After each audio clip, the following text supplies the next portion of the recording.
Hello guys, welcome back to my Diya's cooking চ্যানেলে আপনাদের সবাইকে স্বাগত। তো আপনারা কেমন আছেন? আশা করি সবাই খুব ভালো আছেন।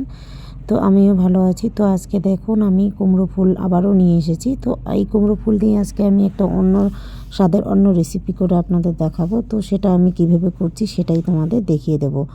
তো চলো দেখা যাক।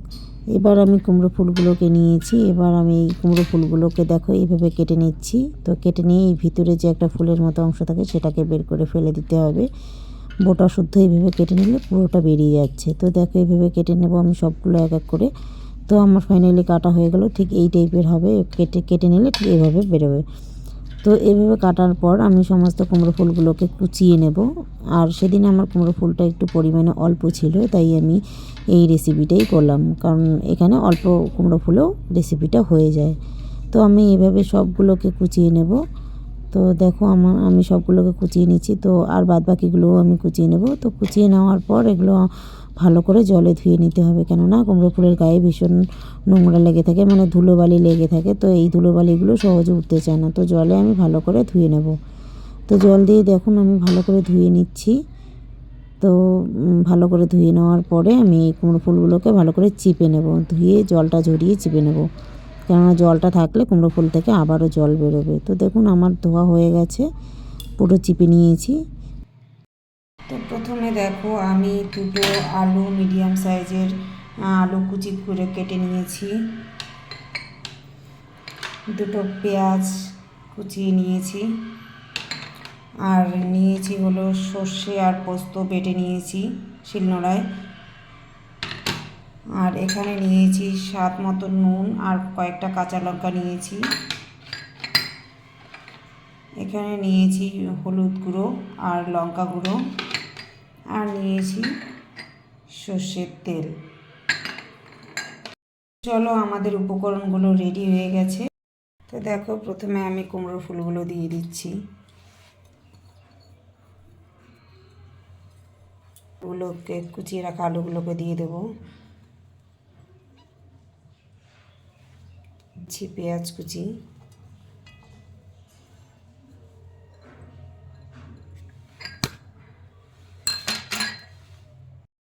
তো এবার দিয়ে দিচ্ছি হলো সর্ষে পোস্ত বাটাটা।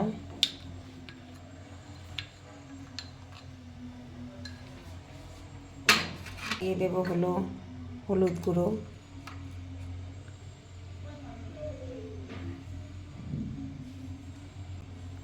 তারপরে দিয়ে দিচ্ছি হলো লঙ্কা গুঁড়ো,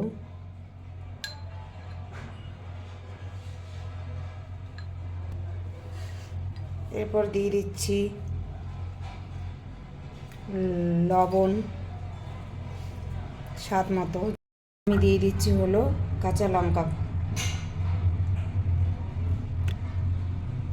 আমি দিয়ে দিচ্ছি হলো সর্ষের তেল।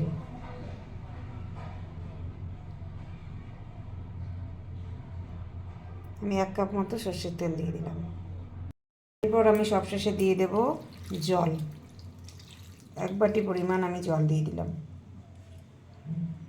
আমি এগুলোকে সবগুলোকে ভালো করে হাত দিয়ে মিশিয়ে নেব। সমস্ত মিশ্রণটি হাত দিয়ে ভালো করে মিশিয়ে দেব।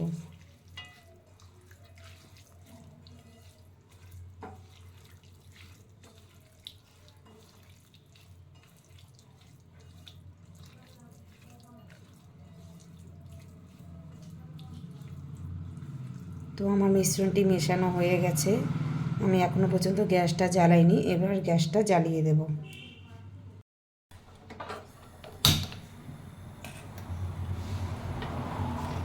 গ্যাসটাকে আমি প্রথমে ফুল ফ্লেমে দিয়ে দিয়েছি, কেননা ফুটে যাওয়া অবধি আমাদের ফুল ফ্লেমেই রাখতে হবে। তারপর আমাদের যখন ফুটে যাবে তখন সেই গ্যাসটাকে আর কি একটু ধিমি আঁচে দিলেই হয়ে যাবে। তো যেহেতু এখনও ফুটছে সেহেতু ফুল ফ্লেমেই থাকবে আমার গ্যাসটা। তো চলো ফুটে যাওয়া অবধি আমরা অপেক্ষা করছি, কিছুক্ষণ পর আবার ফিরে আসছি। তো দেখো জলের পরিমাণটা আবারও বেড়ে গেছে, কেননা কুমড়ো ফুল থেকে অনেকটা জল বেরিয়ে গেছে।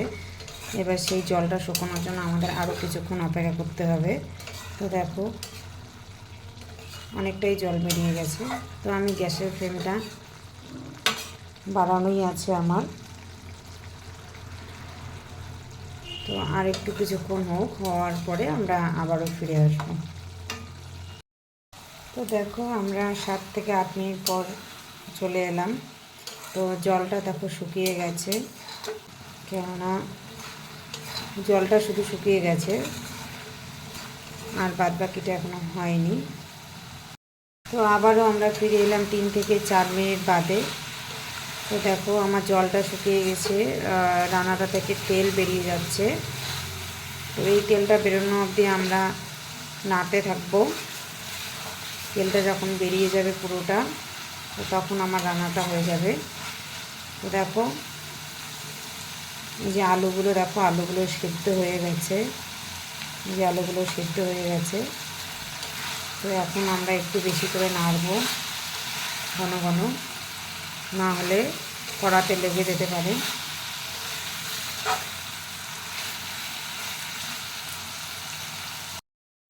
তো দেখো আমার রান্নাটা থেকে তেলটা বেরিয়ে এসেছে। তো এবার এখন বেশি করে নাড়তে হচ্ছে, কেন নাহলে কড়াতে নিচে লেগে যাবে।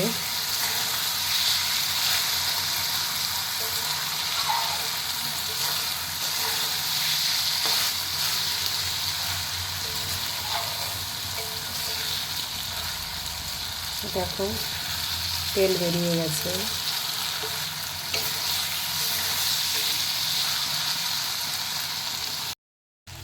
তো দেখো রান্নাটা থেকে অলরেডি তেল বেরিয়ে এসছে। তো ফাইনালি আমার রান্নাটা হয়ে গেছে। তো আর 2-4 বার নেড়ে আমি নামিয়ে নেব। আর বেশিক্ষণ হতে দিলে এবার এটা পুড়ে যেতে পারে। তো দেখো তেলটা যেহেতু বেরিয়ে গেছে, তো চচ্চড়িটা হয়ে গেছে, আমি এবার নামিয়ে দেবো। তো ফাইনালি আমি নামিয়ে নিলাম কুমড়ো ফুলের বাটি চচ্চড়ি। এটা খেতে অসাধারণ। গরম গরম ভাতের সাথে এই কুমড়ো ফুলের বাটি চচ্চড়ি খেতে অসাধারণ লাগে। তো আপনারাও বাড়িতে ট্রাই করতে পারেন। আর আমার এই রান্নাটা তো আপনাদের কেমন লাগলো সেটাও কমেন্টে জানাতে ভুলবেন না। আর এই গরম গরম বাটি চচ্চড়ি খেতে খুবই সুস্বাদু আর খুবই ভালো লাগে খেতে। সর্ষে পোস্ত দিয়ে এই কুমড়ো ফুলের বাটি চচ্চড়ি খেতে অসাধারণ, আর গরম গরম ভাতের সাথে খেলে খুবই জমে যায়। তো আপনারাও বাড়িতে ট্রাই করতে পারেন গরম গরম ভাতের সঙ্গে কুমড়ো ফুলের বাটি চচ্চড়ি রেসিপি। তো আমার এই রেসিপিটি আপনাদের কেমন লাগলো, যদি ভালো লেগে থাকে তাহলে আমার চ্যানেলে এসে অবশ্যই সাবস্ক্রাইব করে দেবেন, আর লাইক করে দেবেন, আর বেল আইকনটি প্রেস করে দেবেন। যে কোনো নতুন রেসিপি আমি আপলোড করব আমার চ্যানেলে, তো আপনাদের কাছে নোটিফিকেশান চলে যাবে। তো আমার এই বাটি চচ্চড়ি রেসিপিটি কেমন লাগলো আপনারা জানাতে ভুলবেন না। আর বন্ধুরা আজকে এই পর্যন্তই। তো আগামী দিনে আবার ফিরে আসবো আবারও নতুন কোনো রেসিপি নিয়ে। তো চলো আজকের জন্য টাটা, বাই।